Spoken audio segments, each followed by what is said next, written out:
ভাইজান, আপনার মোবাইলে সম্ভবত এই মেসেজটা আসছে।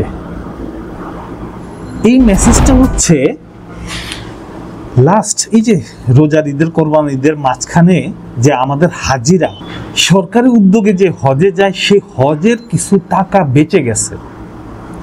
এই টাকাটা এই বর্তমান সরকার, বর্তমান অন্তর্বর্তীকালীন সরকার বা বর্তমান ইউনূস সরকার যেই কয়জন বাংলাদেশ থেকে হজে গেছে তাদের অ্যাকাউন্টে ফেরত দিচ্ছে। ভাই, বাংলাদেশের স্বাধীনতার ইতিহাস প্রায় 50 বছরের কাছাকাছি। কোনদিন এরকম শুনছেন যে হজের টাকা দিছে, হজের টাকা জমা দিছে এবং প্লেনে উঠা সহি সালামতে মক্কা পৌঁছাইছে?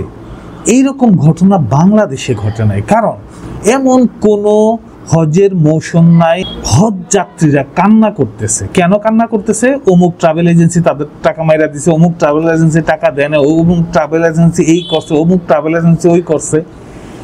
সরকার কিন্তু ছিল জনগণের সরকার, গণতান্ত্রিক সরকার। এই গণতন্ত্র আর জনগণের কথা বইলা বইলা একটা হজেও আমরা কোনো যাত্রীকে মানে কথা বলা ছাড়া, ঝগড়াঝাটি ছাড়া শান্তিপূর্ণভাবে হজ প্রক্রিয়া আমরা দেখি নাই, শুধু এইবার ছাড়া। এবং এই যে হজ যাত্রীরা তাদের টাকা জমা দিছে, সেই টাকা থেকে আবার কিছু টাকা বাইচা গেছে।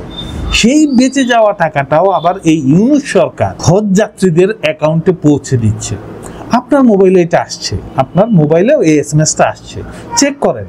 জরুরি এরকম ভালো ভালো নিউজগুলি প্রচার করবেন, যাতে আগামীতে যারা ক্ষমতায় আসবে তাদেরকে আমরা বলতে পারি যে ভাই দেখো, গত সরকার বা এর আগের সরকার বা এরা আমাদের জন্য এইটা করছে, তোমরা আমাদের জন্য এর চেয়ে ভালো কিছু কইরা দেখাও।